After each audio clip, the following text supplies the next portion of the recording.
ሃይማኖትህ እውነት ከሆነ ይህንን አብራራልኝ። ሙስሊሞች ለምን በግንባራቸው መሬት እየነኩ ይሰግዳሉ? ይህ ውርደት አይደለም?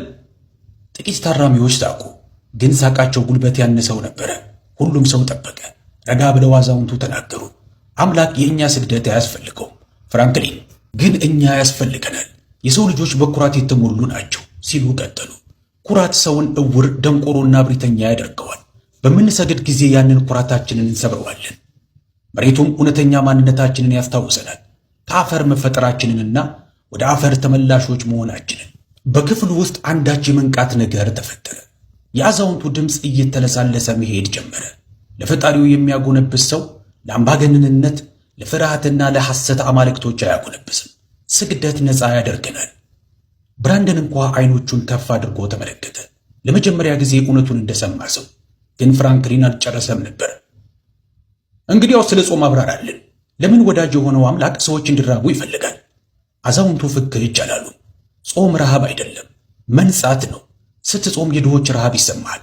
በአንድ ወቅት ዘንግተኸው የነበረውን በረከትህን ታደንቃለህ፣ ታመሰግናለህ። ፍላጎትህን መቆጣጠር ትማራለህ። ፍላጎትህን እንዲቆጣጠርህ አትፈቅድም። ዲያጎ የተባለ ሜክሲኮዊ ታራሚ ወደፊት ተራመደ፣ ድምፁ እየተንቀጠቀጠ። ከዚህ በፊት ተርቤ ያውቃለሁ። በልጅነቴ ጎዳና ላይ ሳለሁ። ሲርብህ በተለየ ሁኔታ ነው የምታስበው፣ ሕይወትንም በተለየ መንገድ ነው የምታየው። አዛውንቱ ራሳቸውን ከፍ ዝቅ አደረጉ። አዎን የኔ ልጅ፣ ረሃብ የዓለምን እውነት ይገልጣል፣ ልብን ትሑት ያደርጋል፣ ሰው ወደ አምላኩ እንዲቀርብ ያደርገዋል።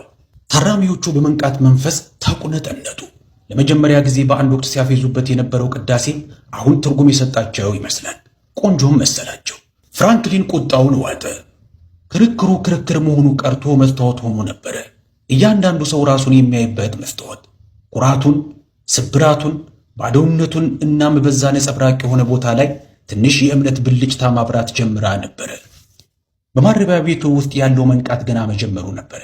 ስለ ስግደትና ስለ ጾም ውይይት ከተደረገ በኋላ በአንድ ወቅት ባገኙት አጋጣሚዎች ሁሉ በሃይማኖቱ ላይ ያፌዙበት በነበሩት ሰዎች መሃል ሹክሹክታዎች መነሳት ጀመሩ። ታራሚዎቹ ቁጭ ብለው ማደርና የአዛውንቱ አብዱላ አዚዝ ንግግሮችን በጭንቅላታቸው ውስጥ መመላለስ ጀመሩ።